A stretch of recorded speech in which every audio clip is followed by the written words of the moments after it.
Hello दोस्तों, नमस्कार। मैं सूर्यभान सर, आपका इस चैनल जेई केमिस्ट्री चैनल में बहुत बहुत स्वागत है।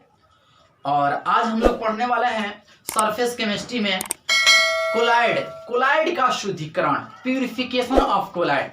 तो हम अपने टॉपिक की तरफ चलेंगे। इससे पहले कि आपसे एक छोटा सा रिक्वेस्ट है कि यदि आप इस चैनल पर नए हैं तो आप इस चैनल को पहले सब्सक्राइब करें और अपने दोस्तों के साथ शेयर करें, लाइक कमेंट जरूर करें। तो हम लोग को आज पढ़ना है प्यूरिफिकेशन ऑफ कोलाइड, मतलब कि कोलाइड का शुद्धिकरण। और कोलाइड का शुद्धिकरण हम लोग भिन्न भिन्न मेथड से करते हैं।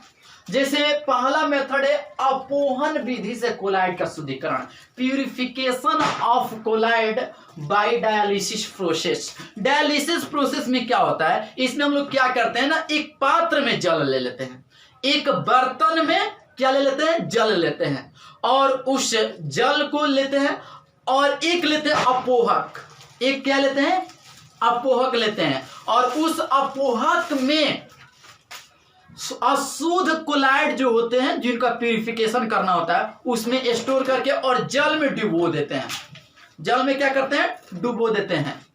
और डुबोने के बाद जो कोलाइड में अशुद्ध इलेक्ट्रोलाइट, जो इलेक्ट्रोलाइट के रूप में अशुद्ध मतलब पदार्थ होते हैं, वह ये जो होता है आपका अपोहक, अपोहक के छिद्र का आकार ऐसा होता है कि उस छिद्र से केवल इलेक्ट्रोलाइट के ही कण पास करते हैं, आर पार करते हैं, न कि कोलाइड के कण।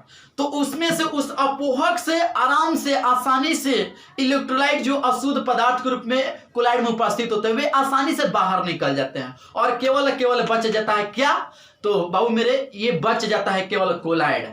और कोलाइड बच जाता है, दैट मीन्स उसका शुद्धिकरण हो जाता है। इस प्रकार से हम लोग अपोहन विधि से कोलाइड का शुद्धिकरण करते हैं। जैसे कि ये एक पात्र है और इस पात्र में दोस्तों जल लिया गया है, वाटर को लिए हैं हम, और एक अपोहक, ये सुराही जैसा क्या है, अपोहक है। इस अपोहक में ये जो है ना, ये अशुद्ध कोलाइड है। और अपोहक के इस छिद्र का आकार, इसमें जो छिद्र है इसका आकार इस प्रकार है कि केवल इनसे इलेक्ट्रोलाइट माने विद्युत अपघट्य के कण ही आर पार करेंगे, न कि कोलाइड के। तो इससे आसानी से जो इलेक्ट्रोलाइट अशुद्ध पदार्थ है ये आसानी से बाहर निकल जाते हैं। क्या हो जाते हैं, बाहर निकल जाते हैं। तो इसमें केवल बच जाता है क्या बाबू, कोलाइड। इस प्रकार हम लोग क्या करते हैं, कोलाइड का शुद्धिकरण करते हैं। आई होप कि आप कंसेप्ट अच्छा समझे होंगे। तो वही बात को यहाँ पर मेंशन किया गया है कि कोशिका झिल्ली, हाँ, ये जो इसका जो झिल्ली होता है ना, परचामेंट जो होता है वो कोशिका झिल्ली हो सकता है, माने एनिमल मेम्ब्रेन हो सकता है, चाहे मेरे दोस्त है परचामेंट पत्र, सेलोसेट, इसके द्वारा हम लोग क्या करते हैं, सेटअप बनाते हैं अपोहक का। तो वही बात लिखा गया है कि कोशिका झिल्ली से बने एक अपोहक में अशुद्ध कोलाइड लेकर एक जल युक्त पात्र में रखा जाता है। ठीक है ना, उस पात्र मतलब कि जिसमें जल हो, जल युक्त पात्र में क्या किया जाता है, रखा जाता है। अपोहक के छिद्र का आकार इस प्रकार होता है कि केवल विद्युत अपघट्य के कण ही उसे पार कर सकते हैं, कोलाइड के कण नहीं। इस प्रकार कोलाइड का शुद्धिकरण अपोहन विधि द्वारा किया जाता है। इस लाइन को हमने मेंशन किया है कि जो अपोहक माना होता है वह कोशिका झिल्ली माने कि एनिमल मेम्ब्रेन, परचामेंट पत्र, ठीक है ना, या सेलोसेट के द्वारा ये किया जाता है, सेटअप बनाया जाता है। तो आई होप कि अपोहन विधि से कोलाइड का शुद्धिकरण किस प्रकार किया जाता है ये आप आसानी से समझे हैं, इसमें कहीं आपको दिक्कत नहीं है। तो आप इसको नोट करेंगे, ये इसका आप शॉर्ट स्क्रीन ले सकते हैं। अब इसके बाद इसी का विकसित रूप देखेंगे हम लोग, अपोहक का ही विकसित रूप देखेंगे। अब इसमें क्या होगा ना, ये इसके बाद वाला प्यूरिफिकेशन बड़ा इंपॉर्टेंट है, विकसित रूप है ये, तो आप नोट करें, ठीक है ना इसको।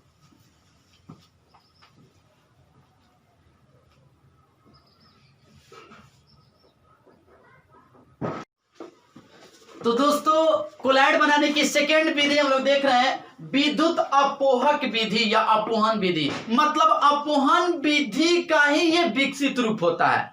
इसमें क्या ऐसा मतलब इंस्ट्रूमेंट लगा दिया जाता है कि ये विकसित रूप हो जाता है, तो वही चीज हम लोग देखेंगे। देखिए जैसे हम लोग अपोहन विधि से कोलाइड का शुद्धिकरण देखे थे, एकदम सेम वैसा ही है विद्युत अपोहक अपोहन विधि का मतलब प्रोसेस कोलाइड का शुद्धिकरण के लिए। उसमें क्या था, विद्युत अपोहन विधि में तो एक कंटेनर लिए थे और उस कंटेनर में कोलाइड लिए पानी लेकर के जल लेकर के कोलाइड के अपोहक में लेकर के डुबो दिए थे, जिसमें से अपोहक के छिद्र से केवल वैद्युत अपघट्य के कण ही उससे पास करते थे, कोलाइड के कण नहीं। तो उस प्रक्रिया से हम लोग कोलाइड का शुद्धिकरण कर रहे थे, लेकिन 100% प्योर नहीं हो पा रहा था। कुछ कण इलेक्ट्रोलाइट कण अपोहक में ही फंस जाते थे। क्लियर ना? और उससे हम लोग कोलाइड का शुद्धिकरण काफी समय लेकर के करना पड़ता था, काफी समय लग जाता था। अब इसमें क्या है, सेम एकदम सिस्टम वैसा ही कि एक पात्र लेंगे, उसमें जल लेंगे, अपोहक लेंगे और अपोहक में इम्प्योर कोलाइड, अशुद्ध कोलाइड को लेंगे। बस मॉडिफाई यही है कि इधर एक इलेक्ट्रोड लगा देते हैं और इधर जैसे ही इसमें विद्युत धारा प्रवाहित करते हैं तो कोलाइड में जो इलेक्ट्रोलाइट के पॉजिटिव पार्ट है वह निगेटिव इलेक्ट्रोड की ओर चले जाते हैं, और जो निगेटिव होता है कोलाइड के में इलेक्ट्रोलाइट जो होते हैं वैद्युत अपघट्य के कारण, वह निगेटिव पार्टिकल आ जाते हैं किधर, तो पॉजिटिव की ओर। इस तरह से बहुत तेजी से ये प्रक्रिया मतलब शुद्धिकरण तेजी से हो जाती है, क्योंकि जो भी इसमें इलेक्ट्रोलाइट के कण है तो पॉजिटिव वाला इस साइड, निगेटिव वाला इधर की तरफ शिफ्ट तुरंत हो जाता है, तुरंत हम लोग शुद्धिकरण कर लेते हैं। तो वही चीज लिखा गया है कि यह अपोहन का विकसित रूप है। इसमें अपोहक के दोनों ओर 2 इलेक्ट्रोड होते हैं, दोनों ओर 2 इलेक्ट्रोड होते हैं, ठीक है। जब विद्युत धारा प्रवाहित होती है तब कोलाइड में उपस्थित वैद्युत अपघट्य के आयन मतलब पॉजिटिव या निगेटिव आयन अपोहक से होकर विपरीत आवेशित इलेक्ट्रोड की ओर तेजी से गमन करती है। मतलब इलेक्ट्रोलाइट जो है वैद्युत अपघट्य जो पॉजिटिव है वह निगेटिव आवेशित इलेक्ट्रोड की ओर तेजी से गमन करती है, और जो पॉजिटिव है वो निगेटिव की तरफ, और जो निगेटिव इलेक्ट्रोलाइट के कण है वह पॉजिटिव इलेक्ट्रोड की तरफ तेजी से गमन करती है। इस प्रकार कोलाइड का शुद्धिकरण तेजी से होती है इस मेथड के द्वारा। तो ये था कोलाइड के शुद्धिकरण का सेकेंड मेथड, विद्युत अपोहक विधि था, इलेक्ट्रिक डायलाइसिस प्रोसेस, जिसका ये विकसित रूप होता है अपोहन विधि का। इसको आप नोट करें। इसके आगे हम लोग नेक्स्ट को देखेंगे, नेक्स्ट अल्ट्रा फिल्टरेशन के मेथड से किस प्रकार हम लोग करते हैं कोलाइड का शुद्धिकरण। तो आप इतना नोट करें। और ये कोलाइड का शुद्धिकरण हम लोग देख रहे हैं, यहाँ पर कहीं पर भी कंफ्यूजन आपको नहीं होगा। आई होप कि कंसेप्ट अच्छा समझ में आपको आता होगा डेफिनेटली। इसको आप नोट करें।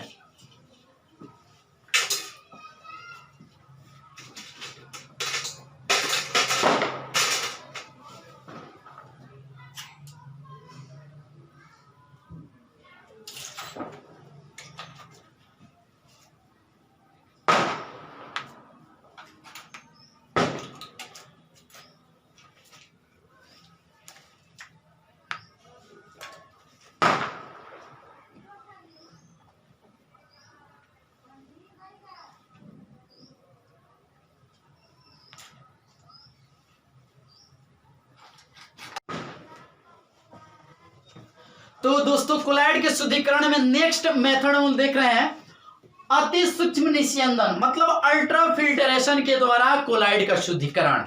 इसमें ध्यान से सुनिएगा, इसमें क्या करते हैं हम लोग। अल्ट्रा फिल्टरेशन के द्वारा कोलाइड के शुद्धिकरण में सबसे पहले हम लेते हैं अति सूक्ष्म निस्यंदन, दैट मीन्स अल्ट्रा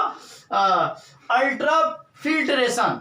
अति सूक्ष्म निस्यंदन माने कि अल्ट्रा फिल्टरेशन कोलाइडी की वह प्रक्रिया है, कोलाइडी प्रोसेस या कोलाइड के शुद्धिकरण का वह प्रक्रिया प्रोसेस है जिसमें अति सूक्ष्म निस्यंदन से होकर विलय तथा विलय के कणों को पार करने दिया जाता है। मतलब कणों को ही ये पार कर सकते हैं उनसे होकर के, ना कि कोलाइड के कण, ठीक है ना। तो अल्ट्रा फिल्टरेशन के द्वारा क्या किया जाता है, इस मेथड में जो कोलाइड होते हैं और इस अल्ट्रा फिल्टरेशन के छिद्र का आकार इस प्रकार सेटअप किया जाता है, बनाया जाता है कि उससे केवल विलय तथा विलायक के कण ही, विलय तथा विलायक के कण ही उससे पार करते हैं, न कि कोलाइड के। और अति सूक्ष्म निस्यंदन, एक सामान्य अल्ट्रा फिल्टरेशन के छिद्रों का आकार इतना बड़ा होता है कि उसके छिद्रों का आकार थोड़ा सा बड़ा होता है। तो एक सामान्य अति सूक्ष्म निस्यंदन में छिद्रों का आकार इतना बड़ा होता है कि उससे होकर विलय तथा विलय के कण तो पार करवे करते हैं, उसके अलावा कोलाइड के कण भी पार करने लगते हैं।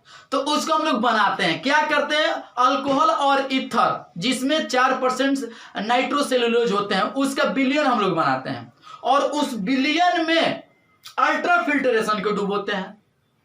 अल्ट्रा चलनी जैसा होता है, जैसे आटा नहीं चलते वैसा ही समझ लीजिए।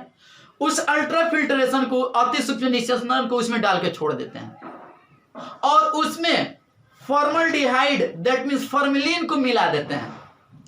थोड़ी मात्रा में फॉर्मेलिन को मिलाते हैं ताकि उसको क्या करे, उसका छिद्रों का आकार का जो साइज है वो कठोर बने, हार्ड बने, फिर झरे नहीं। और उसको निकाल करके, अल्ट्रा फिल्ट्रेशन को निकाल करके क्या करते हैं, सुखा लेते हैं, जिससे कि अल्ट्रा फिल्ट्रेशन अति सूक्ष्म निस्यंदन के छिद्रों का आकार छोटा हो जाता है और छोटा होने के कारण उनसे केवल विलय और विलायक माने सोलूट और सोलवेंट के ही कण पार करते हैं, न कि कोलाइड के कण।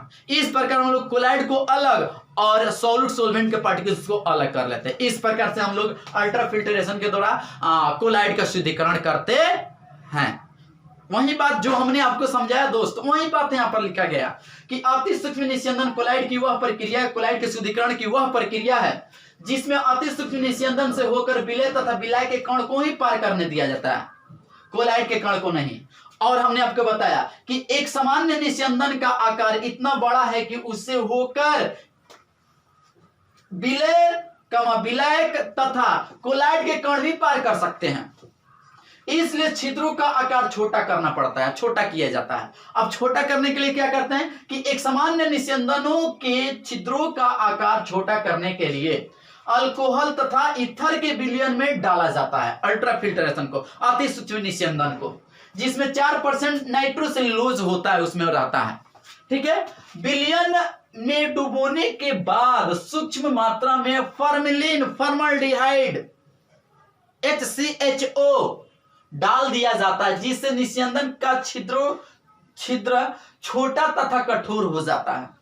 उसे अल्ट्रा फिल्ट्रेशन कहते हैं, अति सूक्ष्म निस्यंदन कह देते हैं हम। उब तैयार हो जाता है तो सुखा के कठोर कर लेते हैं। यह केवल सोलूट तथा सोलवेंट के कण को ही पार करने देता है। यह केवल, यहां पर रहेगा ओनली, केवल, यह केवल सोलूट तथा सोलवेंट के कण को ही पार करने देता है, कोलाइड के कण को नहीं। इस प्रकार कोलाइड का, इस मेथड से, अति सूक्ष्म निस्यंदन मेथड से हम लोग कोलाइड का शुद्धिकरण करते हैं। आई होप कि आप इसको समझे होंगे। अब हम लोग देखेंगे प्रॉपर्टीज ऑफ कोलाइड, मतलब कोलाइड के गुण, कोलाइड के गुण को देखने वाले हैं। आप इतना नोट करें, कोलाइड के गुण को देखते हैं।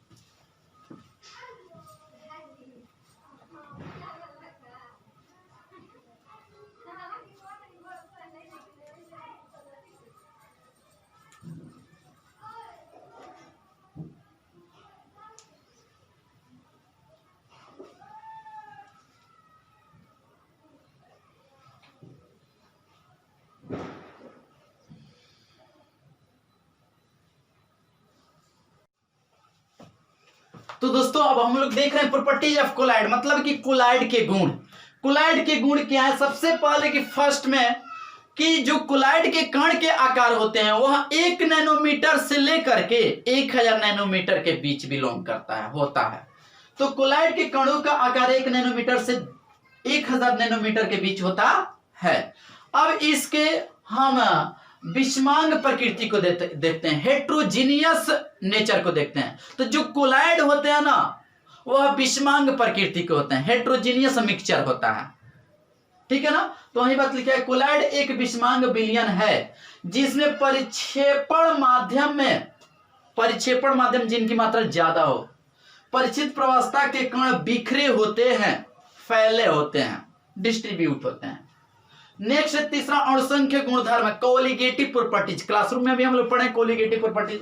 तो जो सॉल्यूशन है हमारा ट्रू सॉल्यूशन, वह तो बाबू किसी सांद्रता पर वह अणुसंख्य गुणधर्म प्रदर्शित करते हैं, लेकिन कोलाइड करते हैं कि नहीं, इसको हम लोग देख रहे हैं। अणुसंख्य गुणधर्म, कोलिगेटिव प्रॉपर्टीज, तो सामान्य सांद्रताओं पर अणुसंख्य गुण के मान उसी सांद्रता पर वास्तविक विलयन द्वारा दर्शाया गया मान में कम कोटि की होती है। मतलब जो वास्तविक विलयन है वो तो अणुसंख्य गुणधर्म प्रदर्शित करते हैं, लेकिन कोलाइड करते हैं कि नहीं, तो कोलाइड भी करते हैं, लेकिन वास्तविक विलयन की तुलना में कम कोटि की, कम ऑर्डर की तुलना मतलब करते हैं प्रदर्शित और संख्यक उदाहरण। चलिए नेक्स्ट है रंग, इसका कलर।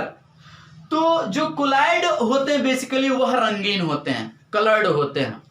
जो कोलाइड होते हैं बेसिकली क्या होते हैं, सामान्यतः रंगीन होते हैं। और इसके रंगीन होने के कारण क्या क्या हो सकता है उसको हमने इंक्लूड किया है कि रंग। कोलाइड प्रायः रंगीन होते हैं जब प्रकाश की किरणें कोलाइड पर पड़ती है। जब प्रकाश की किरणें कोलाइड पर पड़ती है तब कोलाइड में स्थित परिचित प्रवस्था के कण प्रकाश की किरणों को परिवर्तित कर देती है। ये मान लीजिए कोलाइड है और इस पर जब प्रकाश की किरण पड़ती है तो जो परिचित प्रवस्था के कण हैं वह क्या करते हैं, प्रकाश की किरण को रिफ्लेक्ट करते हैं, परिवर्तित कर देते हैं। ठीक है ना, किरण को परिवर्तित कर देते हैं। यह परिवर्तित प्रकाश की किरण जब हमारे आंखों पर पड़ती है तब संगत तरंगदैर्ध्य का रंग दिखाई देता है। जैसे मान लीजिए ये कोलाइड है और इस कोलाइड पर जब सनलाइट पड़ता है या प्रकाश पड़ता है, किरण पड़ती है, तो जो परिचित प्रवस्था के कण है वो क्या करते हैं, रिफ्लेक्ट करते हैं, परिवर्तित करते हैं, प्रकाश की किरण को परिवर्तित करते हैं। और परिवर्तित प्रकाश की किरण जब हमारे आंखों पर पड़ती है तो जिस तरंगदैर्ध्य वाला हमारे आंखों पर जाएगी, रेटिना पर जाएगी, उसी तरंगदैर्ध्य के संगत वाला हमको रंग दिखाई देगा, कलर दिखाई देगा। तो ये हमने आपको बताया प्रॉपर्टीज ऑफ कोलाइड। और भी इसमें है, इसमें ब्राउनी गति को हम लोग देखना है, ब्राउनी मोशन को देखना है, टिंडल प्रभाव को देखना है। तो इसके आगे हम लोग नेक्स्ट लेक्चर में मिलेंगे। धन्यवाद। इसको आप नोट करें।